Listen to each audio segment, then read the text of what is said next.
सरकार तुम्हीं से है, सब कुछ सरकार तुम्हीं से है। इतला के पवन चुमे सैया के चरण, बगियन में बहार तुम्हीं से है, बगियन में बहार तुम्हीं से है।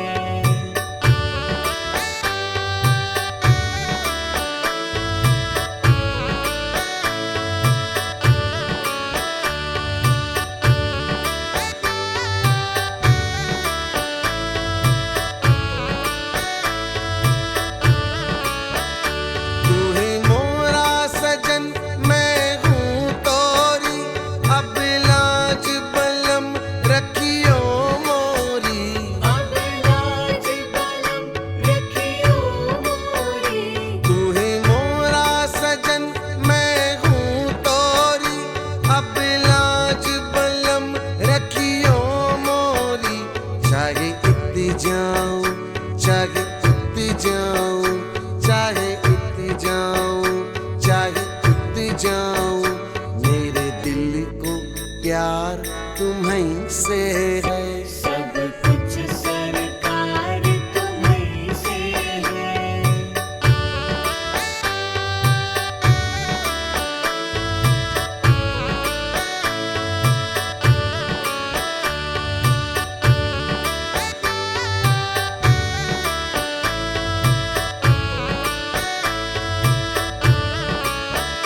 कहीं जोगन थाम तोरी बहिया, तुम जानत हो सब कुछ सैया, तुम जानत हो सब कुछ सैया।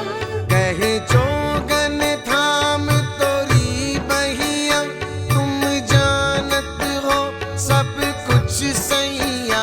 तोरी प्रीत मेरू ये धार लिया, तोरी प्रीत मेरू ये धार लिया, ये बनाओ श्रृंगार तुम्हीं से है, सब कुछ सरकार तुम्हीं से है।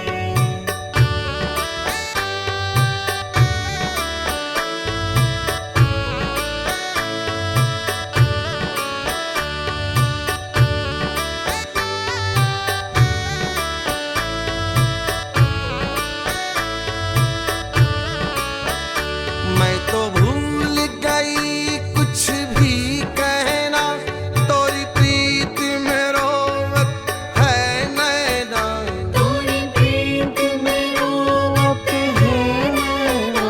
मैं तो भूल गई कुछ भी कहना, तोरी प्रीत में रोवत है नैना। रग रग में बसी है प्रीत तोरी, रग रग में बसी है प्रीत तोरी, अखियन में बहार तुम्हीं से है, सब कुछ सरकार तुम्हीं से है। हाँ जी हाँ जी हाँ जी, very good evening, very good evening, very good evening भाई। की हाल चाल मेरे दोस्तों, की हाल चाल। सारे बच्चे फटाफट से एक बार वीडियो को लाइक कर दो पहले तो जी, जल्दी जल्दी सारे बच्चे लाइक करके एक बार अटेंडेंस लगा दो। मेरी एक बार लाइक करके फटाफट से अटेंडेंस लगा दो आप सारे बच्चे। मेरा मन ले लो, मेरा तन ले लो, मेरा मन ले लो। मेरा दिल ले लो, मेरी जान ले लो, मेरा तन ले लो, मेरा मन ले लो। मेरे इश्क को निस्बत है तुमसे, मेरे इश्क को निस्बत है तुमसे, मेरा हाल श्रृंगार तुम्हीं से है, सब कुछ सरकार तुम्हीं से है। ये चमक ये दमक फुलवन सारे बच्चे फटाफट से लाइक का बटन दबा दो जी। कुछ सरकार तुम्हीं से है, सब कुछ सरकार तुम्हीं से है। इतला hello hello hello hello hello hello hello hello hello hello. हाँ जी, good good good good good good evening Lalit, good evening. Good evening Saurabh, good evening Jaspreet, good evening Sawan में कहा था आऊंगा, सोने के कंगन लाऊंगा।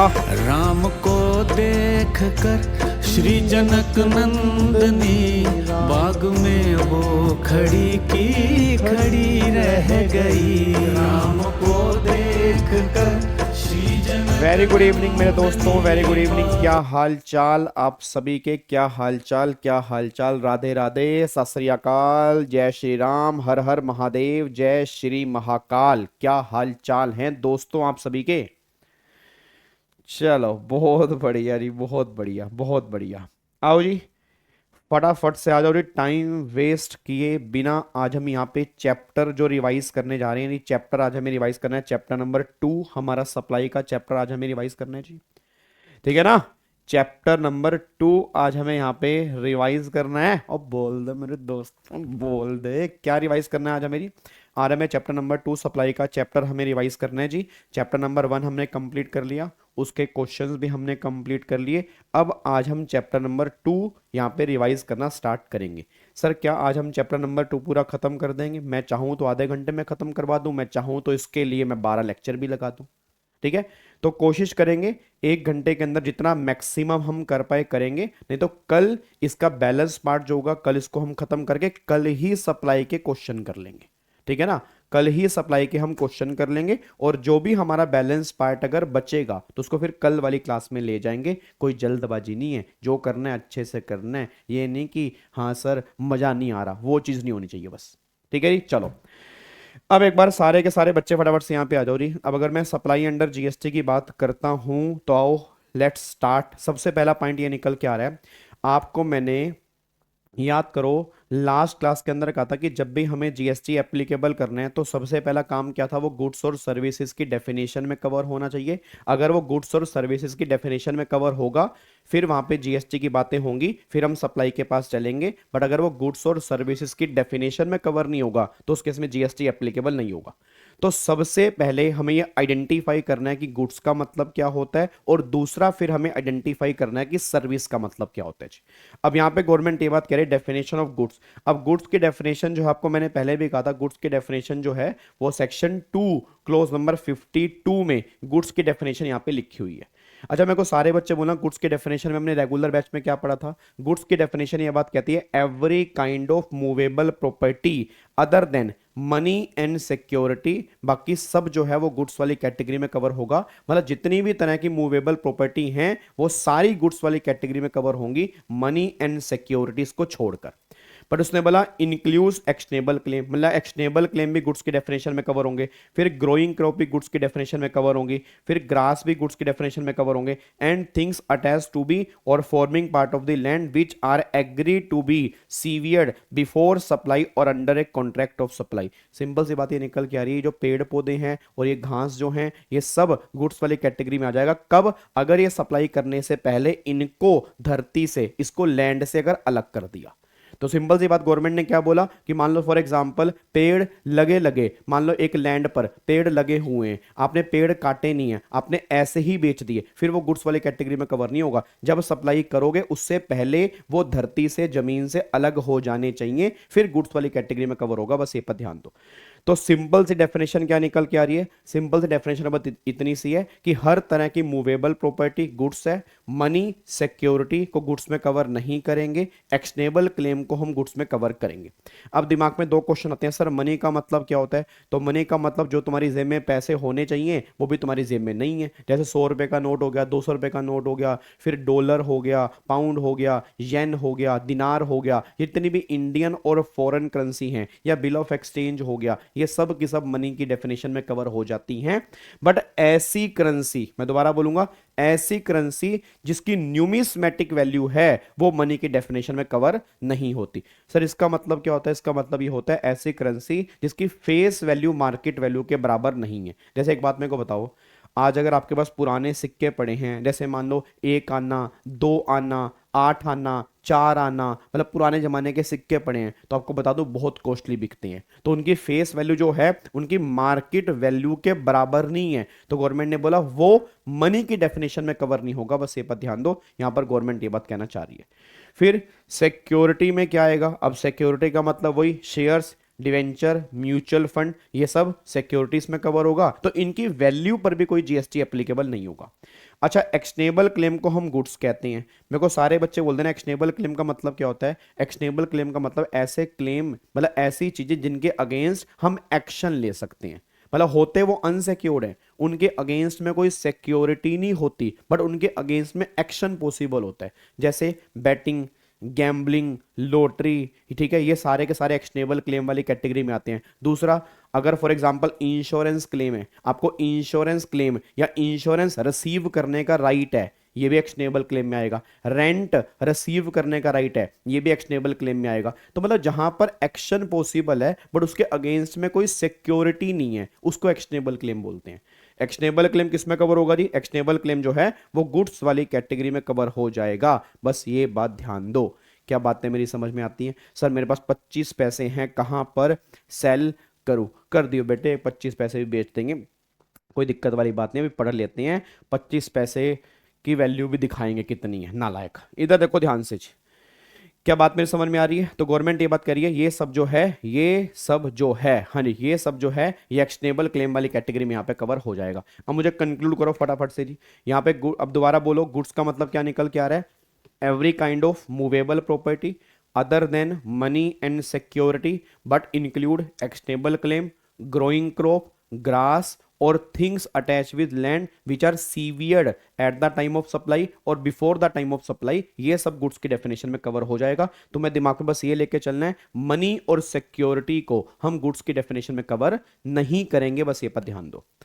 अगला पॉइंट फिर यहां पे निकल के आ रहा है, सर सर्विस का डेफिनेशन क्या है? अब सर्विस की डेफिनेशन जो है वो सेक्शन 2 क्लोज नंबर 102 में आती है।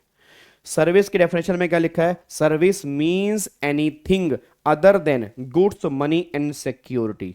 लो जी भाई साहब, लो लिखने वाले ने कमाल कर दिया यार। हेलो भाई साहब, ओए मेरी बात सुनो, लो लिखने वाले ने कमाल कर दिया। पता क्या कह रहा है? कह रहा है सर्विस मींस एनीथिंग, मतलब सर्विस का मतलब होता है कुछ भी। सर्विस मींस एनीथिंग, किसको छोड़ के? गुड्स, मनी और सिक्योरिटी को छोड़ के। मतलब गुड्स सर्विस में कवर नहीं होगा, मनी भी सर्विस में कवर नहीं होगी, सिक्योरिटी भी सर्विस में कवर नहीं होगी, क्योंकि ना तो ये गुड्स हैं ना ये सर्विस हैं, तो इन पे जीएसटी का कोई मतलब नहीं है। अच्छा बताओगे इन्होंने यहां से गुड्स को बाहर क्यों निकाल दिया? क्योंकि वो गुड्स की डेफिनेशन में कवर है। मनी और सिक्योरिटी को सर्विस की डेफिनेशन से बाहर निकाल दिया, इसको गुड्स की डेफिनेशन से भी बाहर निकाल दिया था, इसलिए मनी और सिक्योरिटी पर कभी भी जीएसटी एप्लीकेबल नहीं होता। आप कभी चेक करना, थोड़ा सा ना दिमाग लगाना। हेलो भाई साहब, ओए इधर देख ध्यान से। आपको भी अगर बैंक में पैसे जमा करवाने गए हो, चेक करना उस ट्रांजैक्शन पे कभी जीएसटी एप्लीकेबल नहीं होता। आप कभी बैंक से पैसे विड्रॉ करने गए हो, चेक करना उस वैल्यू पे कभी जीएसटी एप्लीकेबल नहीं होता। हां, बैंक वाले अगर कुछ एडिशनल पैसा चार्ज कर रहे हैं, बैंक वाले कुछ एडिशनल पैसा डिडक्ट कर रहे हैं, जैसे जैसे ड्राफ्ट बनवाना होता है बैंक से, तो ड्राफ्ट बनवाने पर बैंक वाले कुछ एडिशनल चार्जेस लेते हैं। बैंक से लोन लेना होता है तो प्रोसेसिंग फीस लगती है। क्रेडिट कार्ड वाले केस में मेंबरशिप फीस होती है, लेट फीस होती है, उन पे जीएसटी की बातें होंगी, बस ये पर ध्यान दो। तो यहां पे गवर्नमेंट कह रही है जो मनी है ना, हेलो भाई साहब, जो मनी है तो मनी पे जीएसटी एप्लीकेबल नहीं है, बट जो सेपरेट कंसीडरेशन चार्ज होगा उस पे गवर्नमेंट कह रही है जीएसटी की बात होगी, बस ये पर ध्यान दो। वही बात यहां पे गवर्नमेंट कहना चाह रही है। देखो री, service means anything other than goods, money and security but include, क्या कवर करेंगे? Activity relating to use of money. भाई जहां पे मनी का यूज करोगे, जैसे कन्वर्जन, आप रुपीस को डॉलर, डॉलर को रुपीस में कन्वर्ट कर रहे हो, ठीक है, कन्वर्जन बाय कैश और by any other mode from currency from denomination for separate consideration is charge, ये सब कुछ आपका सर्विस के डेफिनेशन में कवर हो जाएगा। गवर्नमेंट इतनी सी बात कह रही है।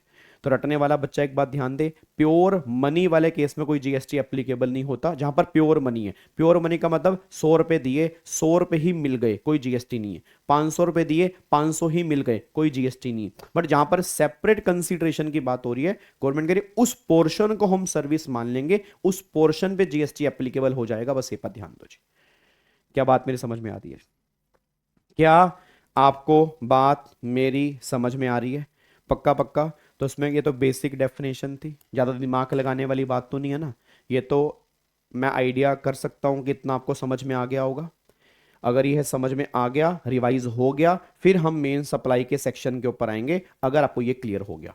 लास्ट टाइम कंक्लूड कर देता हूं जी, सारे बच्चे यहां पे दोबारा देख लो, लास्ट टाइम कंक्लूड कर रहा हूं। गुड्स का मतलब होता है हर तरह की मूवेबल प्रॉपर्टी, जीएसटी में गुड्स होती है। मनी और सिक्योरिटी को गुड्स नहीं मानते। एक्शनेबल क्लेम, ग्रोइंग क्रॉप और आपका ग्रास, इन सबको हम गुड्स की डेफिनेशन में कवर कर सकते हैं। सर्विस का मतलब होता है, service means anything other than goods, money and security and includes ऐसी activity, any activity relating to use of money where separate consideration is charge, उसको हम सर्विस की डेफिनेशन में कवर कर लेंगे। बस ये पर ध्यान दो। यहां तक क्लियर है? पक्का पक्का पक्का पक्का, लोग करें इसको जी। चलो अब अगले पॉइंट पर आओ जी, फटाफट से आओ जी। अब एक बार नेक्स्ट पॉइंट के ऊपर आओ। तो ये हमारी गुड्स और सर्विस की बिल्कुल बेसिक सी डेफिनेशन निकल के आती है। अच्छा एक बात मेरे को बताना, अब ये गुड्स और सर्विस की डेफिनेशन हमने पढ़ ली, अगला पॉइंट क्या निकल के आ रहा है? अगर मेरी आइटम गुड्स और सर्विस में कवर हो जाती है तो एक बात बताओ, क्या मैं जीएसटी लगा दूं? अच्छा मेरे को एक बार सोच के बताओगे, क्या मोबाइल गुड्स है? क्या मोबाइल गुड्स है? मेरे को आप ये सोच के बता सकते हो क्या मोबाइल गुड्स है या नहीं है? बस ये बोल दो, है, बिल्कुल है। अच्छा आपने कैलकुलेटर, कैलकुलेटर जो है क्या गुड्स है? बिल्कुल है। अच्छा फिर यहां पर फॉर एग्जांपल मेरे पास ये हाइलाइटर है, क्या ये हाइलाइटर गुड्स वाली कैटेगरी में कवर होंगे? बिल्कुल कवर होंगे। मूवेबल प्रॉपर्टी है, गुड्स वाली कैटेगरी में कवर है।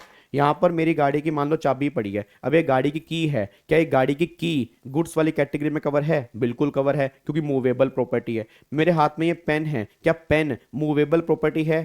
क्या गुड्स वाली कैटेगरी में कवर है? बिल्कुल है। क्या ये माउस गुड्स वाली कैटेगरी में कवर है? बिल्कुल है। मेरा पूरी क्लास से क्वेश्चन है, अब आपने बोला कि हाँ ये सर गुड्स है, अब आपने बोला हाँ सर एक गुड्स है, बिल्कुल सही बात है, गुड्स है, बट गुड्स होने पर जीएसटी थोड़ा है।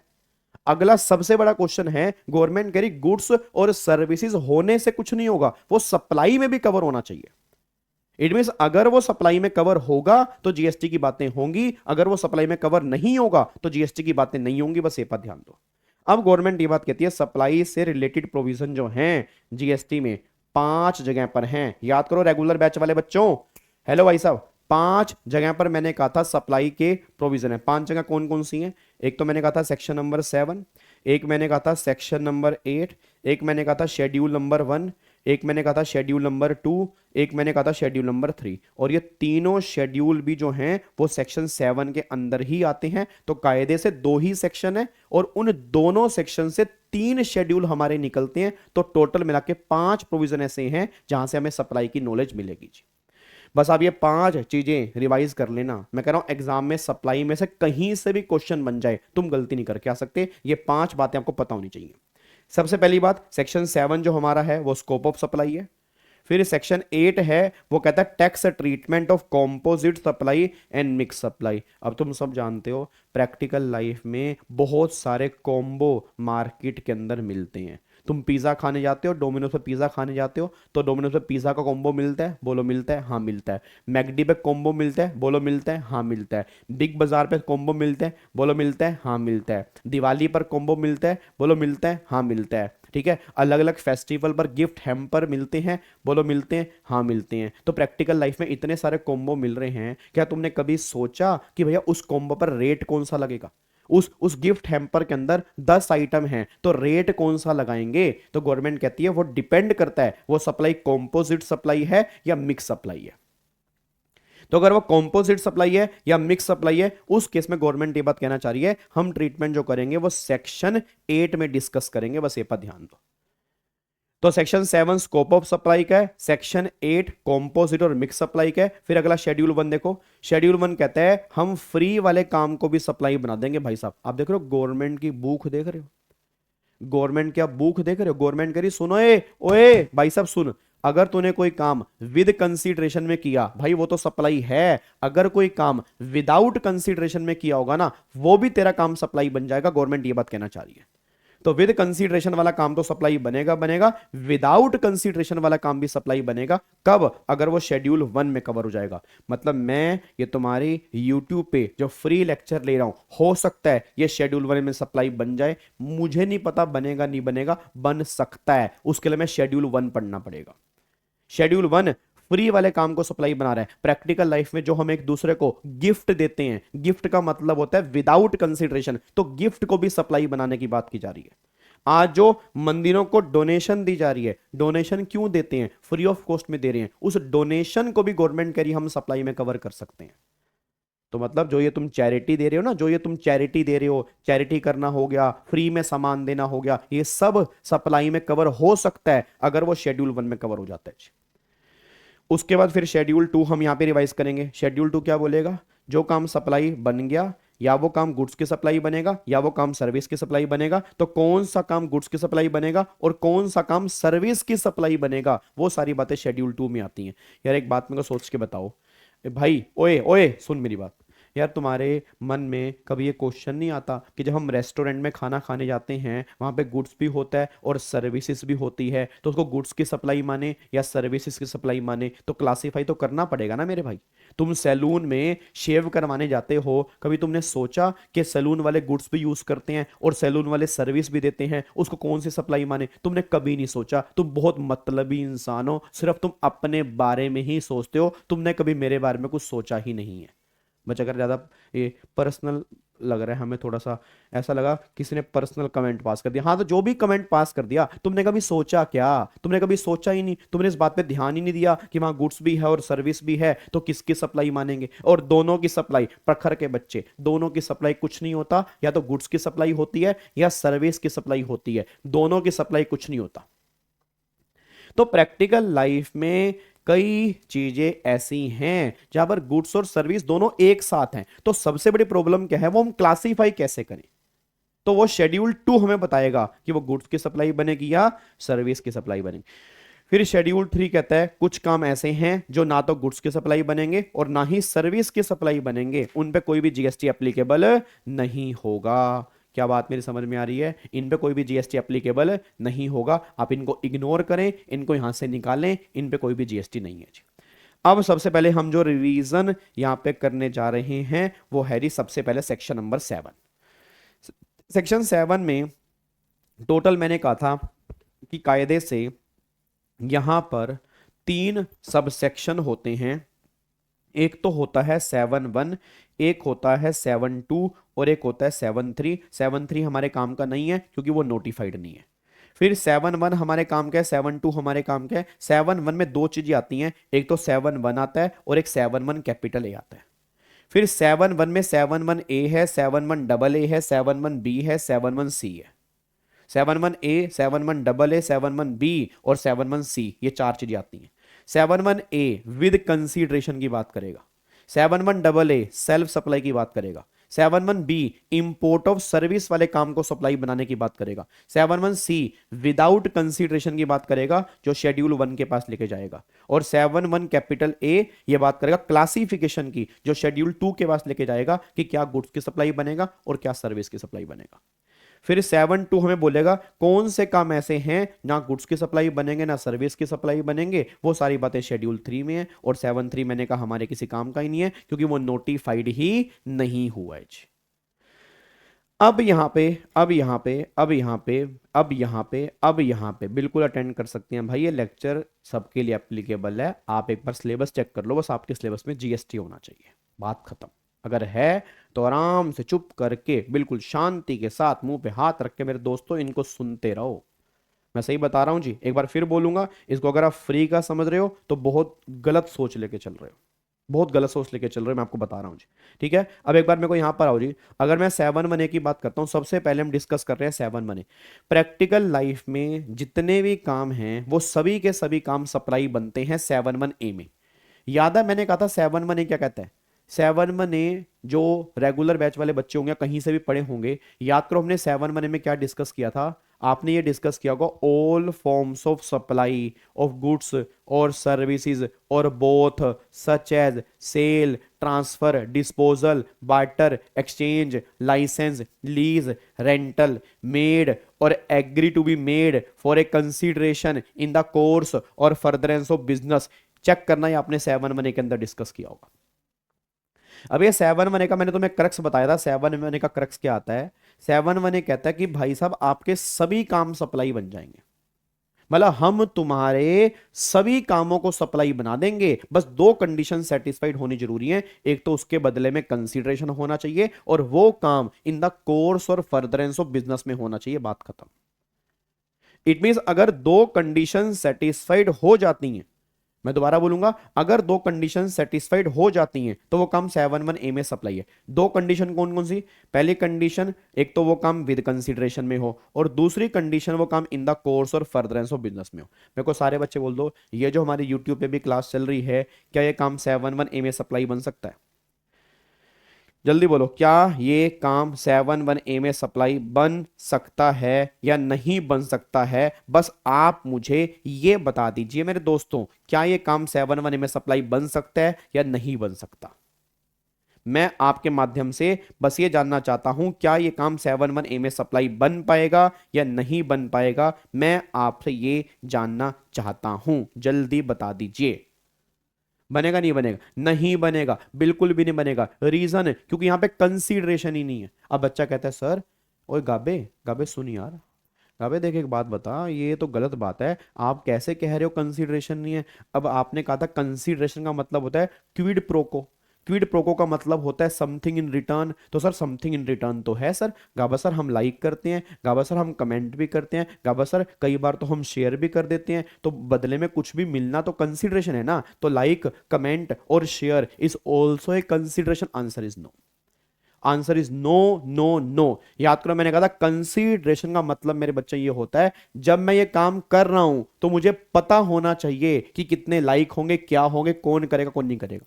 एक बात बताओ, कहाँ करते हो? कई बच्चे तो बस बैठ जाते हैं, देख के भाग लेते हैं, ना उनको लेना ना उनको देना, ना उनका कोई लाइक ना उनका कोई कमेंट। भाड़ में जाए गाबा और भाड़ में जाए गाबे का लेक्चर, हम देखेंगे और निकल लेंगे यहां से।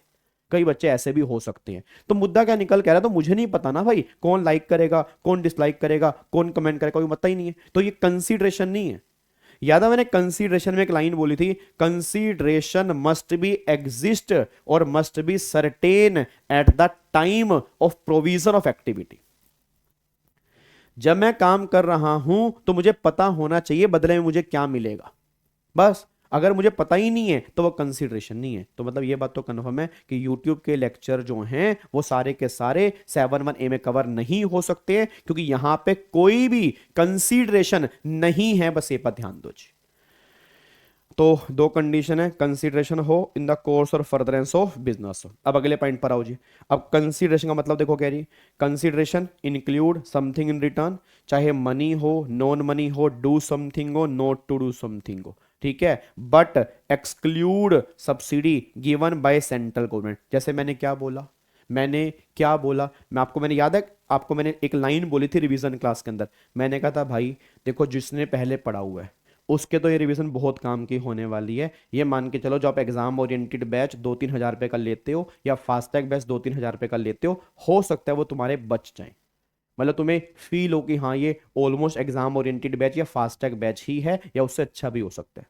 बट जिन्होंने पहले पढ़ा ही नहीं है वो मेरे को गालियां निकाल कर पता नहीं क्या करवा दिया, कि समझ एक पल्ले का नहीं आया, तो उनके लिए मैं कुछ नहीं कर सकता। तो मैंने एक लाइन बोली थी कि भाई दुआ नहीं दे सकते तो बद्दुआ मत देना। एक लाइन मैंने बोली थी ना कि अगर दुआ नहीं कर सकते तो बद्दुआ मत करना।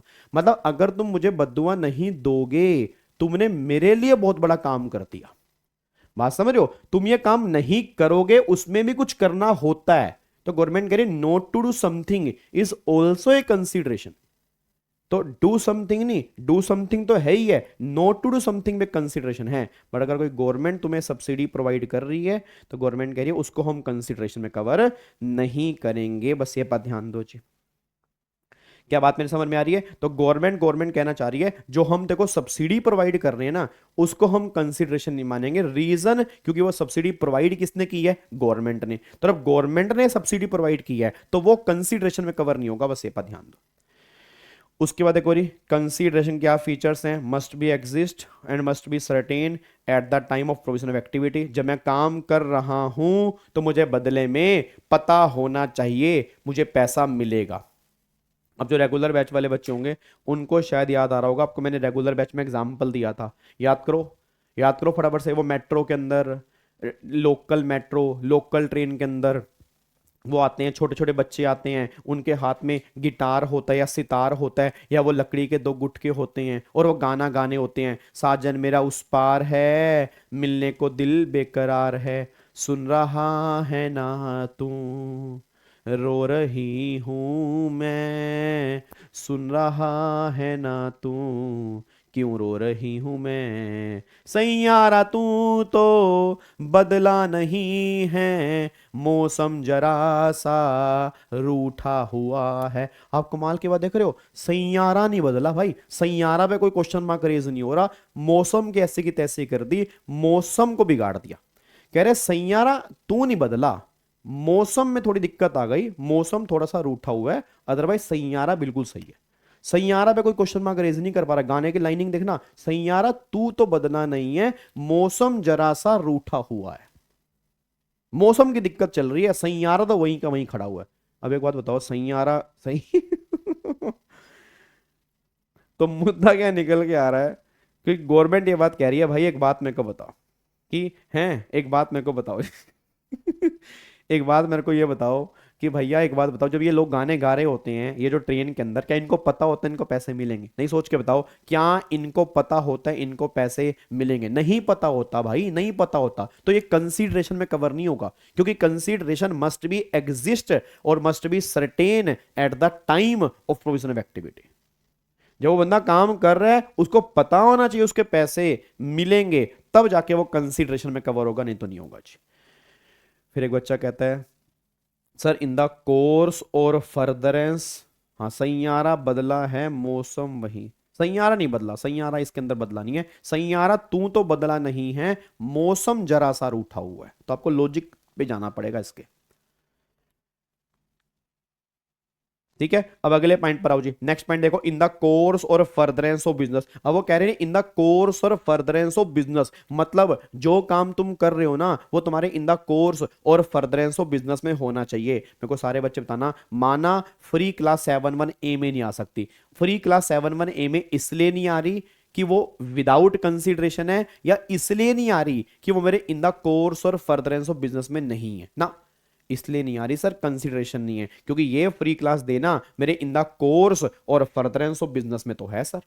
मैं दोबारा बोल रहा हूं, जो मैं काम कर रहा हूं ना सर, हो सकता है आप में से, हो सकता है इसका दिल कभी करे, क्या पता वो आगे 2-3 बच्चों को रेफर कर दे, यार भाई क्लास लेनी है तो एक बार गाबा सर से क्लास लेके देख लियो, हो सकता है ना, that is furtherance of business ना, और वैसे भी मेरा काम ही यही है पढ़ाना।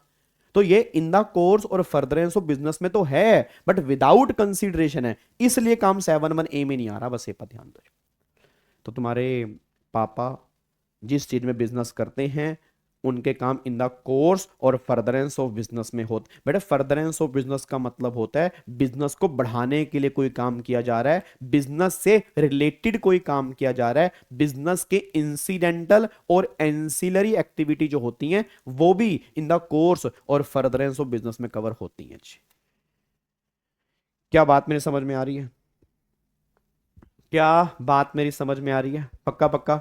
चलो अब मैं तुमसे क्वेश्चन पूछता हूं, सारे के सारे बच्चे आंसर देंगे जी।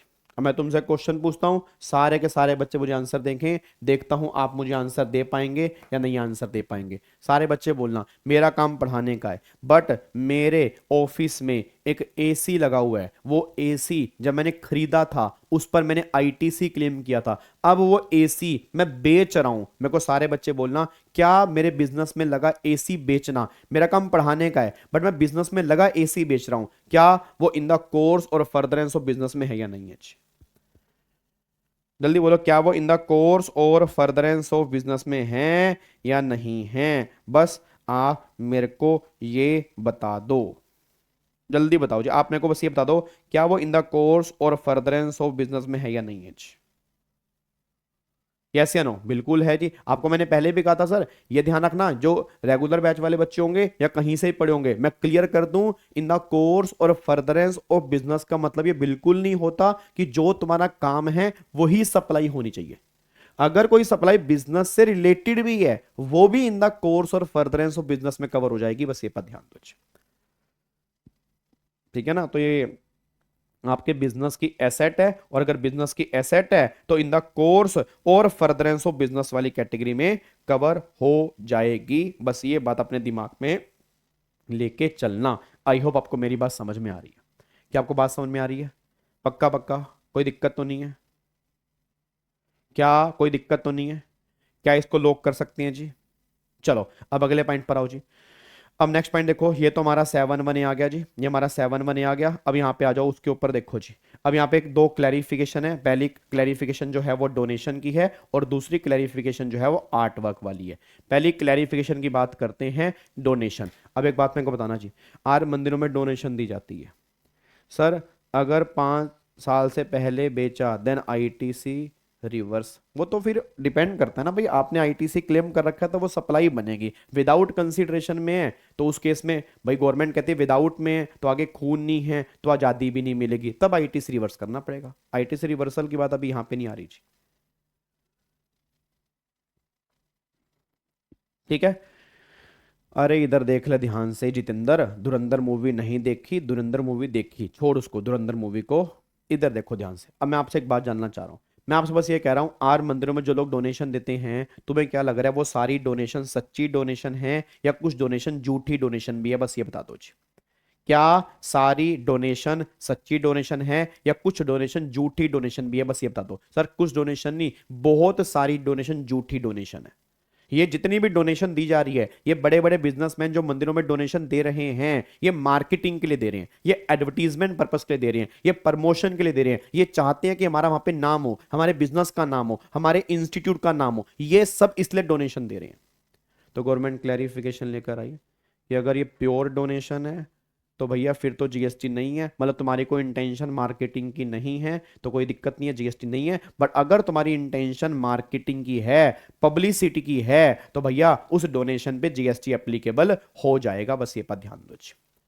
क्या बात मेरी समझ में आ रही है? तो अगर डोनेशन प्योर डोनेशन है तो जीएसटी नहीं है, अगर मार्केटिंग है, प्रमोशन है, एडवर्टीजमेंट है, उस केस में गवर्नमेंट कह रही फिर डोनेशन को हम मान लेंगे मार्केटिंग का कंसीडरेशन, फिर इस पे जीएसटी एप्लीकेबल होगा। बस ये पर ध्यान दो। क्या बात समझ में आ रही है जी? डन। अगले पॉइंट पर आओ जी। अगला art work sent by artist. ये जो जितने एग्जीबिशन लगते हैं, तो जो ये आपके आर्टिस्ट होते हैं ये अपना आर्ट वर्क वहाँ पे शो करते हैं, तो गवर्नमेंट ने बोला इसमें कोई कंसिडरेशन इन्वॉल्व नहीं होता। लोग आते हैं, उसको देखते हैं, देख के चले जाते हैं। जिसने खरीदा उस पर जीएसटी है। जहाँ कंसिडरेशन है सिर्फ उसको आर्ट वर्क को देखना और वहां से निकल जाना, यहाँ तो कोई कंसिडरेशन इन्वॉल्व नहीं है, तो इस पर कोई भी जीएसटी नहीं है। देखो यहाँ पर art work sent by artist to gallery for exhibition, no consideration flow from gallery to artist, not covered in supply। वो ये बात कहना चाह रहे हैं। सर ये डिसाइड कौन करेगा? ये डिसाइड गवर्नमेंट तो कह रही, हम तो ये मान के बैठेंगे एडवर्टीजमेंट है, तुम प्रूफ करो ये एडवर्टीजमेंट नहीं है। खाली नाम मेंशन किया जा रहा है, एडवर्टीजमेंट नहीं है। खाली फॉर एग्जांपल नाम लिख दिया, ये डोनेशन विवेक ने दी, मार्केटिंग नहीं है, ये मार्केटिंग। नाम दिया, फोन नंबर दिया, बिजनेस दिया, बिजनेस का एड्रेस दिया, तब जाके मार्केटिंग है। नाम तो विवेक नाम तो कईयों का हो सकता है ना, तो विवेक नाम तो कईयों का हो सकता है, तो गवर्नमेंट कह रही उसमें कोई दिक्कत वाली बात नहीं है, वो डोनेशन वाली कैटेगरी में कवर नहीं होगी। बस ये पर ध्यान दो। क्या बात समझ में आ रही है जी? ठीक है। चलो अब अगले पॉइंट पर आओ जी। अब ये पॉइंट हमारा हो गया कंसीडरेशन का। अब यहाँ पे आओ 7-1 AA। 7-1 AA। अब 7-1 AA जो है वो सेल्फ सप्लाई का है। अच्छा आप में से कौन कौन सा बच्चा सोसाइटी में रहता है, आप मेरे को बताओगे? नहीं जी, आरसीएम में कोई कवर नहीं है जी, आरसीएम में कोई ऐसा फंडा नहीं है। आपने अगर आरसीएम की एंट्री पढ़ी हो, ऐसे कोई फंडा आरसीएम के अंदर नहीं है। एडवर्टीजमेंट की सर्विस आरसीएम में नहीं आती जी। हाँ नहीं, आप में से कौन कौन सा बच्चा सोसाइटी में रहता है? सोसाइटी में बता सकते हो, सोसाइटी में कौन रहता है जी? सोसाइटी के अंदर रहता है। अच्छा सोसाइटी में रहने की कोई मेंटेनेंस चार्जेस होते हैं? मतलब मैं वैसे जानना चाह रहा हूं सोसाइटी में रहने के क्या मेंटेनेंस चार्जेस होते हैं? सावन में कहा था आऊंगा, सोने के कंगन लाऊंगा, ना तू आया ना तेरे कंगन, बीत गए लाखों मौसम, कंगन कंगन मत कर यार, कंगन के संग लाया यार, चल कुड़िए नी चल हो तैयार, कहना पड़ेगा तुझे कितनी बार। सावन ने कहा है सर मैं रहता हूं, नहीं बस ताने सुनने को मिलते हैं, मैं रहता हूं गोकुल धाम सोसाइटी।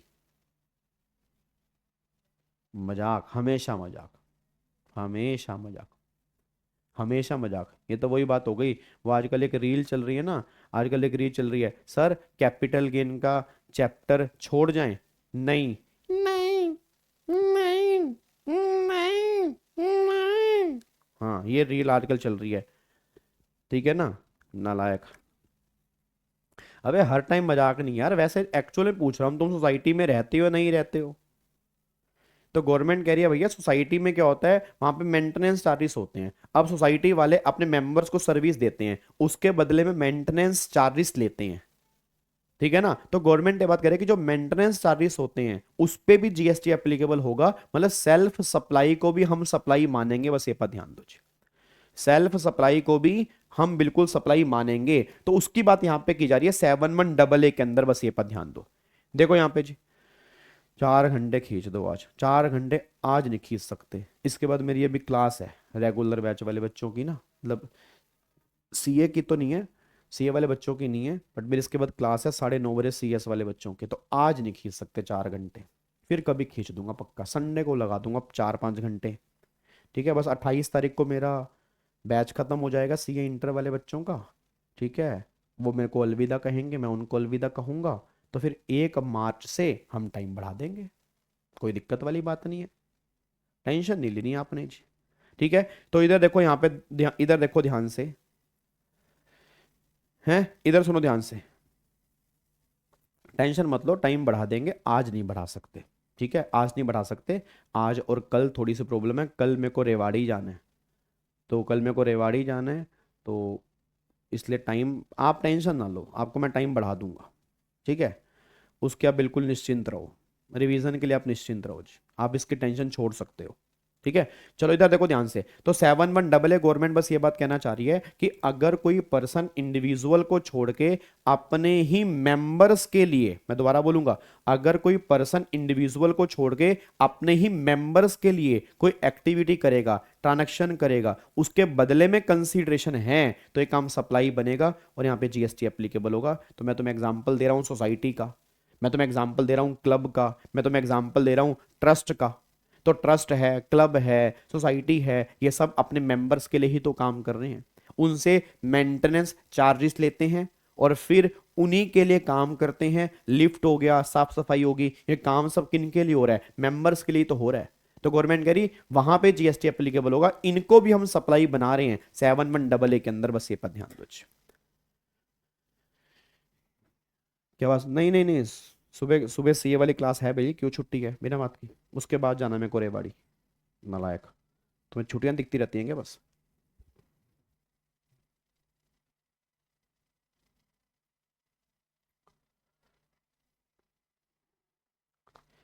डन, क्या इसको लॉक कर दें, पक्का पक्का जी। चलो अब एक बार फटाफट से यहाँ पे आ जाओ, तो ये 71AA वाला काम जो है ये सेल्फ सप्लाई में कवर होता है, इसको भी हम सप्लाई वाली कैटेगरी में कवर करेंगे। अब यहाँ पे आ जाओ 71B क्या कहता है जी, अब यहाँ पे आओ 71B क्या कहता है। अब 71B और 71C के शेड्यूल 1 का पैरा 4, इनको हम आपस में इंटरलिंक करने जा रहे हैं जी, इनको आपस में इंटरलिंक करने जा रहे हैं। इसको थोड़ा ध्यान सुनना, अब ये 71B और 71C शेड्यूल 1 का पैरा 4 क्या कहता है। 71B, इधर देखो ध्यान से, हेलो भाई साहब इधर देखो, एक बार मेरे कहने से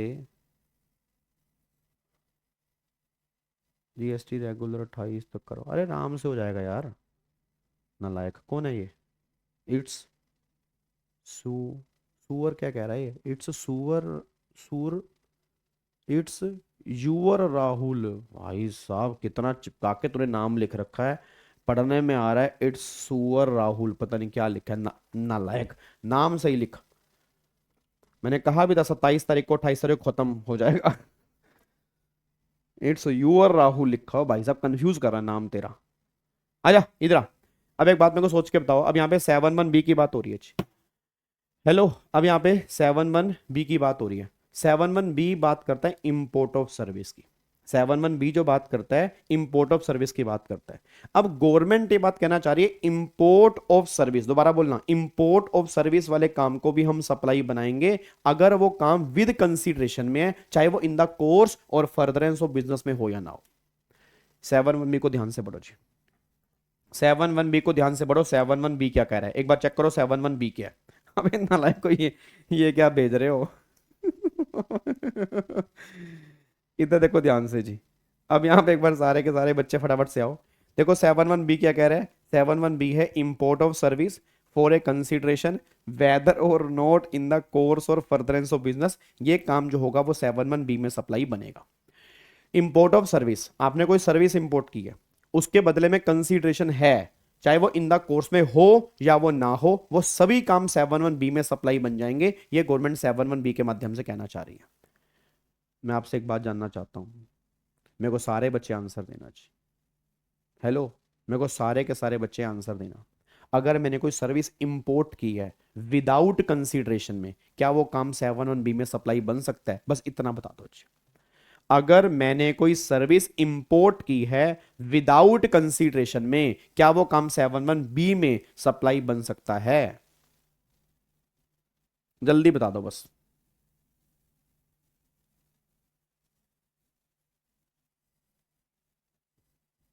जल्दी बताओ फटाफट से।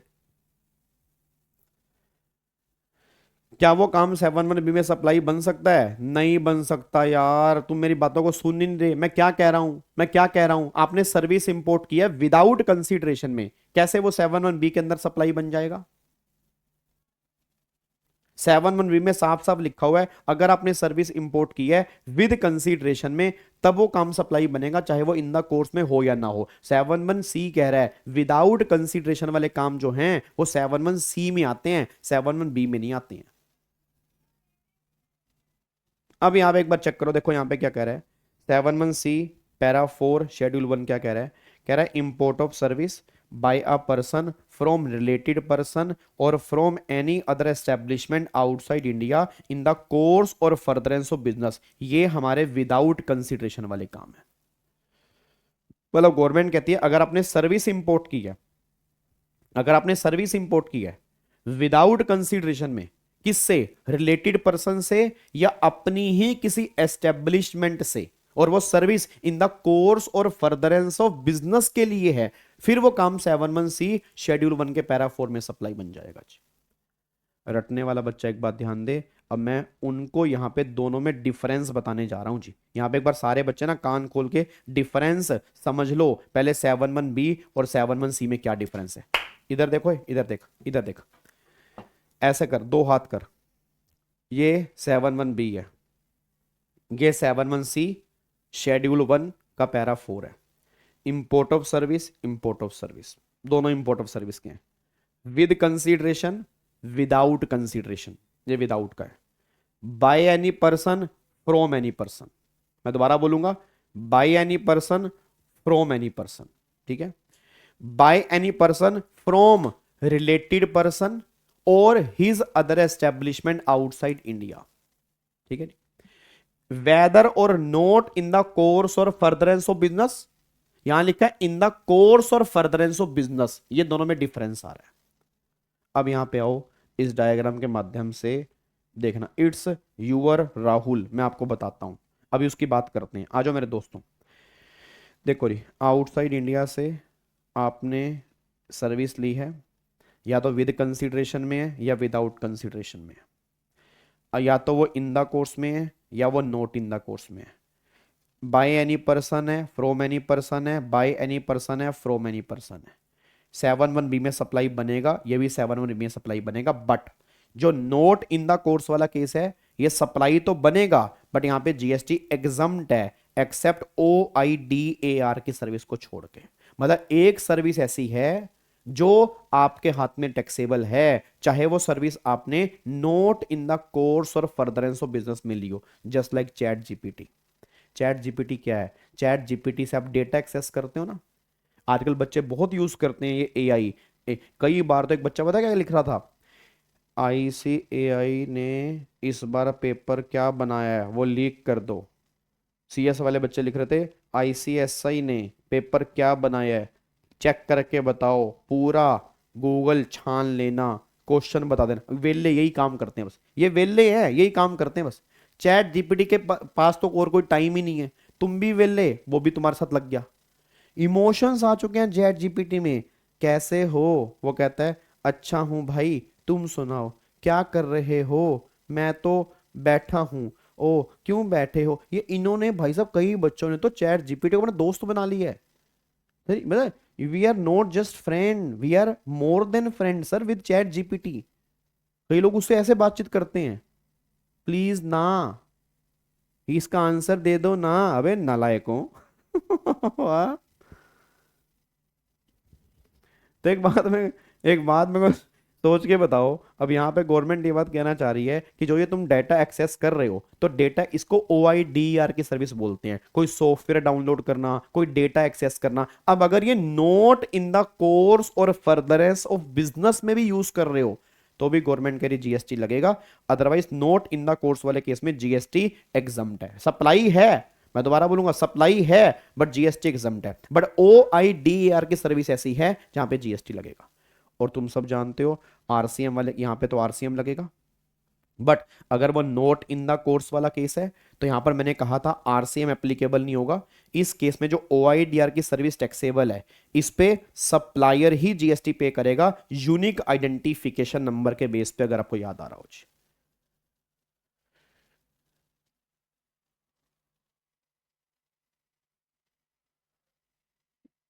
सर कोर्स कंप्लीट, इसमें सारे चैप्टर होंगे जी, इसमें सारे चैप्टर होंगे जी। क्या बात मेरी समझ में आ रही है? क्या इसको लॉक कर सकते हैं? तो ध्यान रखना यहाँ पर, ये जो वाला केस है यहाँ पे तो RCM है, बट इस वाले केस में RCM नहीं है। इस वाले केस में सप्लायर GST पे करेगा यूनिक आइडेंटिफिकेशन नंबर के बेस पे, बस ये पर ध्यान दो। ठीक है, अब अगले पॉइंट पर आओ जी। अब यहाँ पर अगर मान लो अपने सर्विस विदाउट कंसिडरेशन में ली है, अब सारे बच्चे बोलना, अगर ये सर्विस विदाउट कंसिडरेशन में है, या तो इन the course or furtherance of business में होगी, या note in the course or furtherance of business में है। अब अगर वो note in the course or furtherance of business में है भाई, फिर तो यहाँ पे सप्लाई नहीं है, क्योंकि विदाउट कंसिडरेशन वाली इंपोर्ट ऑफ सर्विस सिर्फ तभी सप्लाई बनेगी अगर वो इन the course or furtherance of business में है, और वो भी तब जब रिलेटेड पार्टी ने दी हो या मेरी ही किसी एस्टेब्लिशमेंट ने दी हो। अब देखो यहाँ पे सर, मेरा दोस्त चैट जीपीटी को आई लव यू बोलता है, और तू उससे चैट जीपीटी बन के जो बात करता है वो कौन बताएगा? इट्स यूर राहुल हैं? चैट जीपीटी बन के तू बात करता है उससे, मेरे को पता है। हाँ इधर आ नालायक।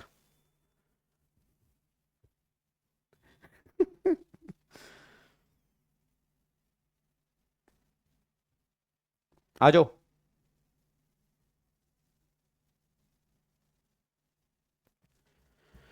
अब यहां पर एक बार फटाफट से आओ जी।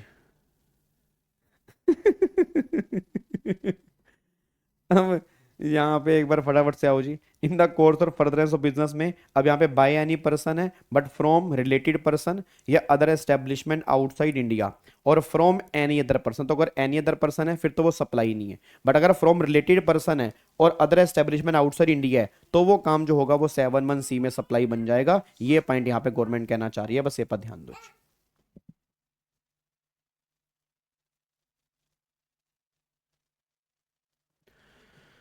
डन जी।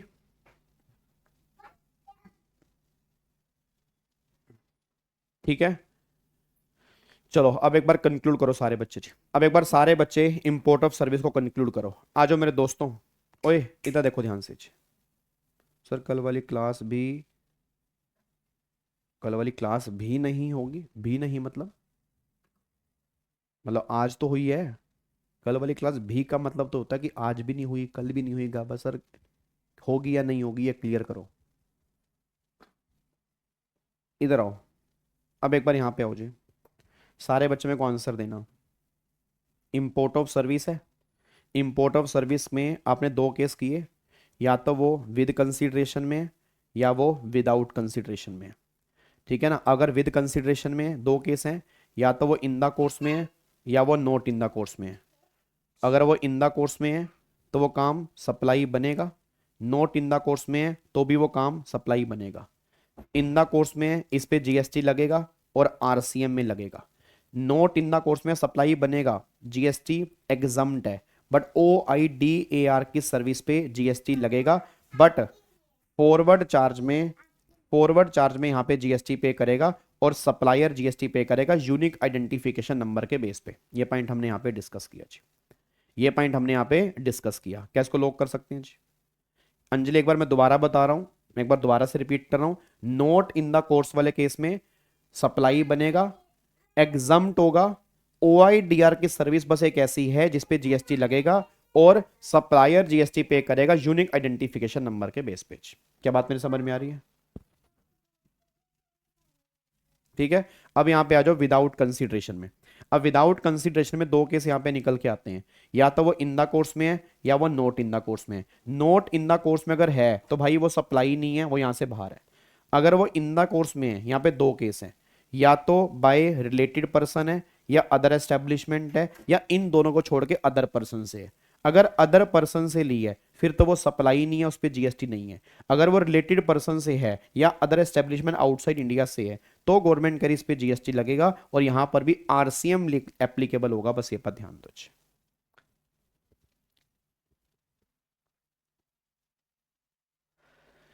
क्या इसको लॉक कर सकते हैं जी? अब इसमें कोई डाउट है तो पहले मेरे को यहां तक डाउट पूछ लो। कोई भी डाउट अगर आपके मन में आ रहा है फटाफट से 2 मिनट के अंदर पूछो, फिर मैं यहाँ पे शेड्यूल 1 के बैलेंस 3 पैरा जो हमारे हैं मैं उनके ऊपर आ रहा हूँ। ये जो हमारे बैलेंस 3 पैरा निकल के आ रहे हैं जी, फटाफट से सारे के सारे बच्चे, अगर किसी को कोई भी डाउट है मुझसे फटाफट पूछो, जल्दी पूछो, यहां तक कोई भी डाउट है।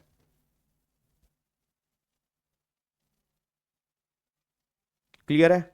आरसीएम मतलब रिवर्स चार्ज मैकेनिज्म। आरसीएम का मतलब होता है रिवर्स चार्ज मैकेनिज्म, जिसमें रिसीवर जीएसटी पे करता है। रिलेटेड पार्टी को डेफिनेशन क्या होता है? रिलेटेड पार्टी में अलग अलग लोग आते हैं, मतलब फैमिली तो आती है, बीवी और बच्चे भी आते हैं, एम्प्लॉयर एम्प्लॉय भी आते हैं, पार्टनरशिप फर्म के पार्टनर भी आते हैं। फास्टैग बेस कैसे परचेज करें? तो आप मेरे को ट्रांसफर कर सकते हैं अगर आपके पास 2-3 हज़ार एक्स्ट्रा हैं, और ये बैच आप देख सकते हैं जी, क्योंकि ये फास्टैग ही है जो मैं यूट्यूब पे ले रहा हूँ जी। बस इसका नाम मैंने फास्टैग नहीं रखा है, ये फास्टैग ही जी। लॉक करें इसको जी? सर एक बार 7-1 भी दोबारा क्लियर कर दो मेरे बच्चे। 7-1 भी बस इतनी सी बात कह रहा है, आपकी इंपोर्ट ऑफ सर्विस को हम सप्लाई बना देंगे अगर उसके बदले में कंसीडरेशन है, चाहे वो इन द कोर्स में हो या ना हो, मतलब चाहे वो तुम्हारे बिजनेस के लिए हो, चाहे वो तुम्हारे पर्सनल पर्पस के लिए हो, अगर उस सर्विस के बदले में कंसीडरेशन है वो काम 7-1 बी में सप्लाई है। बट इन द कोर्स वाले केस में जीएसटी देना है, नोट इन द कोर्स वाले केस में जीएसटी नहीं देना। बट एक OIDAR की फुल फॉर्म होती है online information database access and retrieval service, इस पे आपको जीएसटी देना पड़ेगा, बस ये पर ध्यान दो जी। चलो अब एक बार फटाफट से यहां पे आओ जी, अब यहां पर एक बार फटाफट से आओ जी। अब यहां पे देखो आगे क्या आ रहा है जी। अब अगला पॉइंट ये है 7-1C हमारा यहां पर विदाउट कंसीडरेशन। अच्छा, आपको मैंने क्या कहा था रेगुलर बैच के अंदर? कहा था कि फ्री वाले काम भी सप्लाई बनते हैं। याद आपको मैंने कहा था फ्री वाले काम भी सप्लाई बनते हैं? याद करो मैंने कहा था फ्री वाले काम भी सप्लाई बनते हैं। बट फ्री वाले सारे काम सप्लाई नहीं बनते, वही काम सप्लाई बनते हैं जो शेड्यूल 1 में है, जो शेड्यूल 1 में। अब हम यहाँ पे शेड्यूल 1 डिस्कस करने जा रहे हैं। शेड्यूल 1 को बहुत तरीके से यहाँ पे रिवाइज कर लेना, इस बार के एग्जाम में, तुम्हारे एग्जाम में शेड्यूल 1 में से क्वेश्चन बनेगा, मैं अभी तुम्हें बता रहा हूँ, ठीक है ना। और कल हम डिस्कस करेंगे, कल शेड्यूल 2 करेंगे, कल शेड्यूल 3 करेंगे। 2 शेड्यूल हम कल वाली क्लास में डिस्कस करेंगे, शेड्यूल 2 और शेड्यूल 3, ठीक है। उसी के साथ ही हम कॉम्पोजिट और मिक्स सप्लाई भी रिवाइज करेंगे, और कल मैं सप्लाई के चैप्टर के क्वेश्चंस भी लेके आऊंगा, और क्वेश्चंस को भी हम डिस्कस करेंगे, क्वेश्चंस को भी हम डिस्कस करेंगे, बस ये पर ध्यान दो। कल की क्लास की टाइमिंग वैसे तो 7 बजे ही है, कल की क्लास की टाइमिंग वैसे तो 7 बजे है, बट अगर बाई चांस कुछ ऊपर नीचे हुआ तो मैं टेलीग्राम पे डाल दूंगा। आई होप आप सब टेलीग्राम पे हैं, अल्टीमेट सीए वाले चैनल के ऊपर सीए वाले बच्चे, और जो मेरा वीजी स्टडी हब वाला चैनल है उस पे आई थिंक सारे के सारे सीएस की फैमिली के बच्चे उस पर कनेक्टेड होंगे जी, तो मैं टेलीग्राम पे आपको बता दूंगा, ठीक है जी। चलो अब एक बार फटाफट से यहाँ पे आओ। अब फ्री वाले काम भी मैंने कहा था सप्लाई बनते हैं, बट फ्री वाले सभी काम सप्लाई नहीं बनते, वही काम सप्लाई बनते हैं जो शेड्यूल 1 के अंदर है। याद है शेड्यूल 1 के अंदर मैंने कहा था टोटल मिला के 4 पैरा आते हैं, para 1, para 2, para 3, para 4। Para 4 तो अभी हम डिस्कस कर चुके हैं इंपोर्ट ऑफ सर्विस वाले केस में, तो 3 पैरा हमारे बचे हैं, पैरा 1, पैरा 2, पैरा 3, ये 3 पैरा हमारे बचे हैं। पैरा 1 हमारा बचा, पैरा 2 हमारा बचा, पैरा 3 हमारा बचा, ये 3 पैरा बचे हैं। अब चेक करो पैरा 1 क्या कहता है। पैरा 1 कहता है कि अगर आपने अपने बिजनेस की एसेट का परमानेंट ट्रांसफर किया, परमानेंट ट्रांसफर बिजनेस एसेट जिस पे आप आईटीसी अवेल कर चुके हैं विदाउट कंसीडरेशन, वो काम पैरा 1 में सप्लाई बन जाएगा। बस ये पर ध्यान दो। ये बात पता है किनकी कर रहे हैं जी? मैं दोबारा बोल रहा हूं, ये बात पता है किसकी कर रहा है? ये बात उनकी कर रहा है जो लोग फ्री में गिफ्ट देते हैं।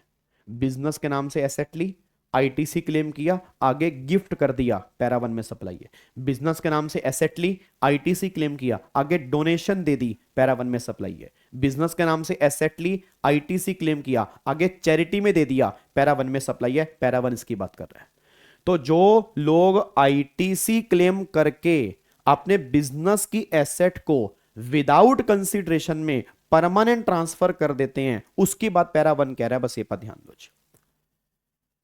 तो प्रैक्टिकल लाइफ में कहते हैं ना कि सर हम बिजनेस के नाम से एसेट लेते हैं और आईटीसी क्लेम करते हैं और आगे किसी को गिफ्ट दिखा देते हैं, तो जितने भी लोग गिफ्ट दिखाते हैं ना अपने बिजनेस की एसेट को, सब के सब पैरा 1 में सप्लाई है। अब एक बच्चा कहता है सर आप मेरे को एसी दिलवा सकते हैं? मैंने कहा क्यों, खुद ले ले। कह रहा आपको तो आईटीसी मिल जाएगा। अब ये जो ट्रांजैक्शन होगी ना तेरे और मेरे बीच में कि मैं बिजनेस के नाम से एसी लूंगा, मैं आईटीसी क्लेम करूंगा और वो एसी आपको विदाउट कंसीडरेशन में ट्रांसफर कर दूंगा, ये मेरे हाथ में सप्लाई बन जाएगा पैरा 1 के अंदर। क्योंकि गवर्नमेंट कह रही है तूने आईटीसी क्यों क्लेम किया? आईटीसी हमने किस लिए दिया था? तो उसको बिजनेस में यूज करेगा, और तू आईटीसी क्लेम करके इसको गिफ्ट दे रहा है, इसको विदाउट कंसीडरेशन में ट्रांसफर कर रहा है, ये पॉसिबल नहीं है। पैरा 1 में सप्लाई बनेगा। बस ये पर ध्यान दो। ठीक है। उसके बाद एक और शेड्यूल 1 का पैरा 2 क्या कहता है? शेड्यूल 1 का पैरा 2 ये बात कहता है अगर गुड्स और सर्विसेज की सप्लाई हो रही है रिलेटेड पार्टी के बीच में या डिस्टिंक्ट पर्सन के बीच में इन the course or furtherance of business, तो ये काम पैरा 2 में सप्लाई बनेगा जी। मतलब अगर कोई गुड्स और सर्विस हम सप्लाई कर रहे हैं रिलेटेड पार्टी के बीच में या डिस्टिंक्ट पर्सन। अच्छा डिस्टिंक्ट पर्सन क्या होते हैं पता है? डिस्टिंक्ट पर्सन क्या होते हैं?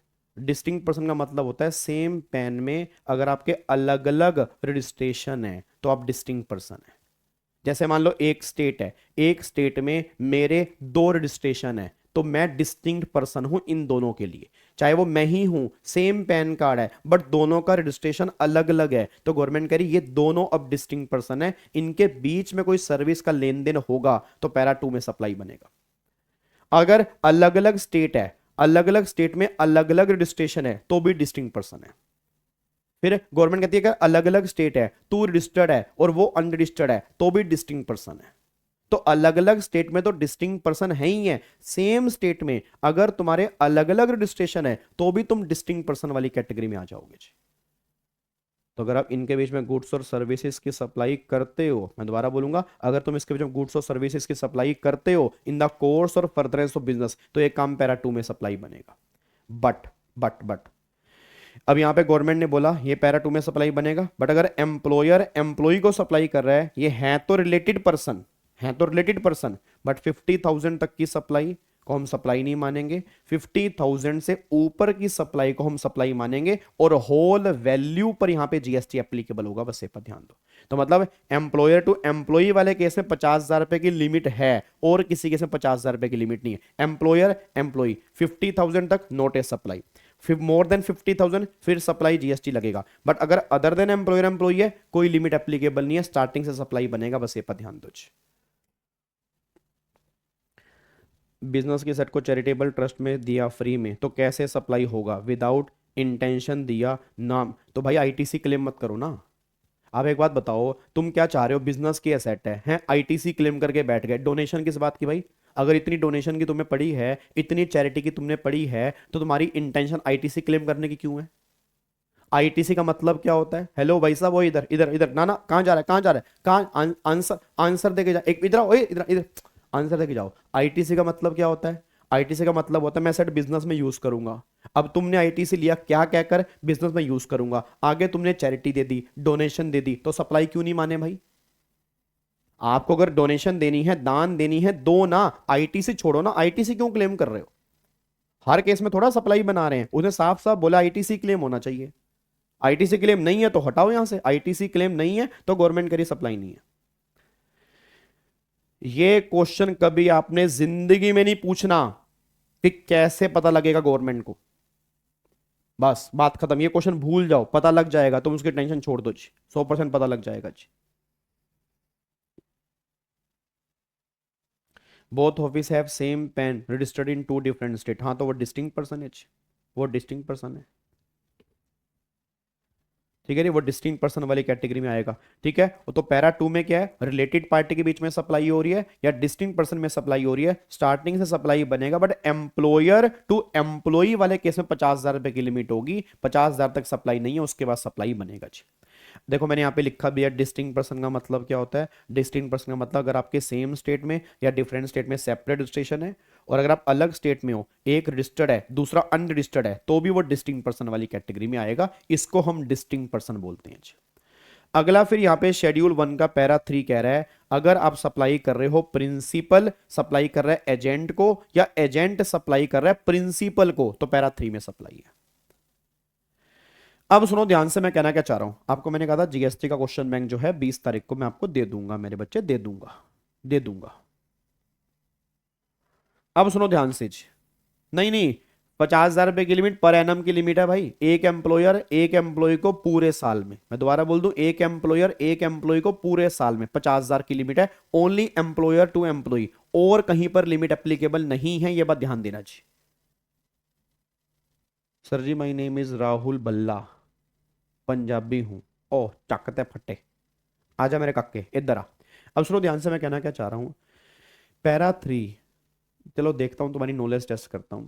सारे बच्चे बोलना, पैरा 3 में प्रिंसिपल अगर एजेंट को सप्लाई करेगा या एजेंट प्रिंसिपल को सप्लाई करेगा विदाउट कंसिडरेशन में, तो पैरा 3 में सप्लाई बन जाएगा। आप मेरे को बता सकते हो यहाँ पे एजेंट का मतलब क्या होता है, देखता हूं तुम्हारी नॉलेज कैसी है।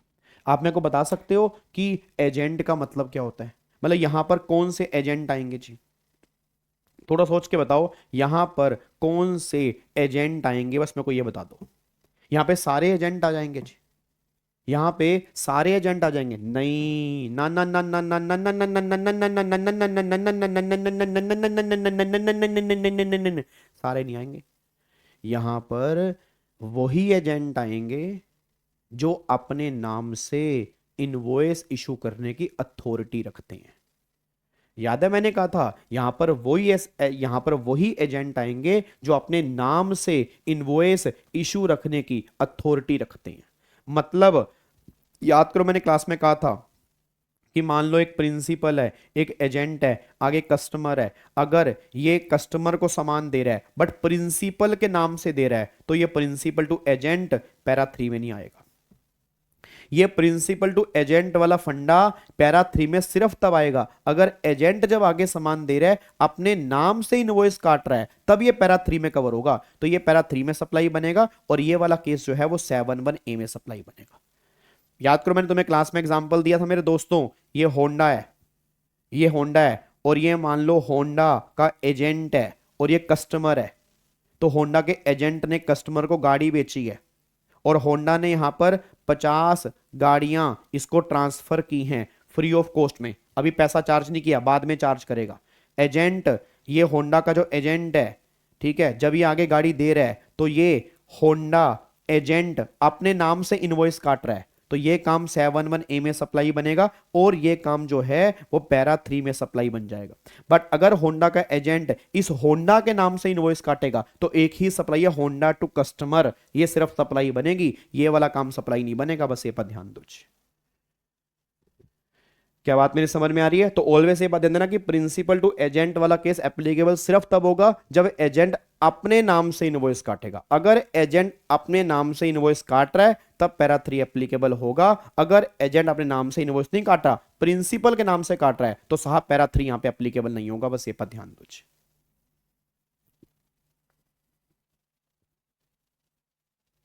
क्या बात समझ में आ रही है जी? ठीक है जी।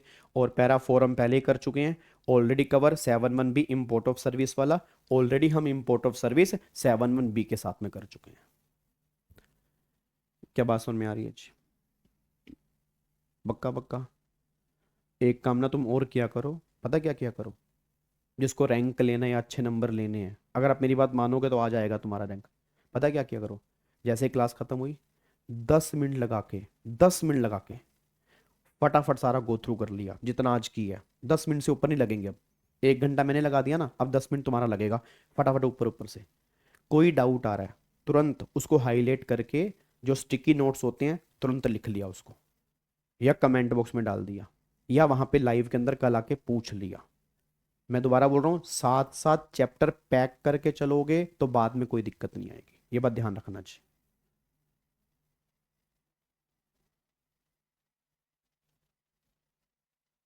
हो जाएगा मीत, हो जाएगा, हो जाएगा, कोई दिक्कत नहीं है।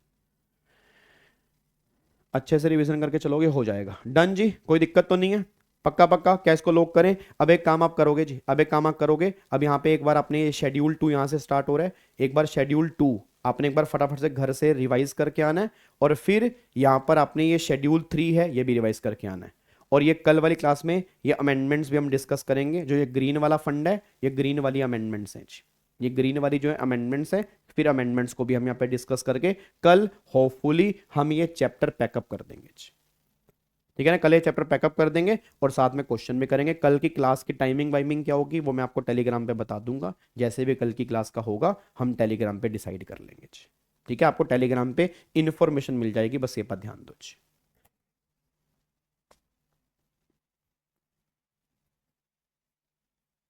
डन जी। आप इनकम टैक्स भी क्रक्स बुक से पढ़ाओगे? क्रक्स बुक से ही पढ़ाएंगे और क्या, क्लास नोट्स थोड़ा पढ़ाएंगे, क्लास नोट्स से पढ़ाऊं? क्रक्स नोट्स, ये क्रक्स बुक तुम्हें लग रहा है क्रक्स बुक नहीं है, ये क्रक्स बुक नहीं है, इसके अंदर बहुत अच्छे तरीके से मैंने कवरेज की हुई है जी। प्रशांत, जो प्रैक्टिकल क्वेश्चन है वो इसके साथ ही होगी जी। मैं प्रैक्टिकल क्वेश्चन ऑलमोस्ट साथ कराऊंगा, बाकी जब ये रिवीजन हो जाएगी फिर अलग से प्रैक्टिकल सीरीज में अलग से लेके आऊंगा, बट उसमें क्वेश्चन इसके अलावा होंगे, मैं बता दूं। ठीक है ना, वो ये मत सोचना कि उसमें अलग से क्वेश्चन होंगे, उसमें इसके अलावा क्वेश्चंस होंगे, मतलब ये क्वेश्चन तो करने जरूरी हैं, ये बात ध्यान रखना जो हम साथ साथ कर रहे हैं जी। ठीक है, चलो ओके री, bye bye, tata, thank you so much, जय हिंद। अब सारे बच्चे इसको लाइक करो, कमेंट करो, और फिर हमारी कल क्लास के अंदर मिलते हैं। कल अभी अपना रात को हम सॉरी कल सुबह मिलेंगे सीए वाले बच्चों से। ठीक है, अपना 7:45 रेगुलर बैच के अंदर, और कल सीएस वाले बच्चों की मेरी रेगुलर बैच की क्लास नहीं है, और जो इस वीडियो को देख रहे होंगे अगर, और बाकी बस thank you so much, god bless you, love you all, bye bye ji.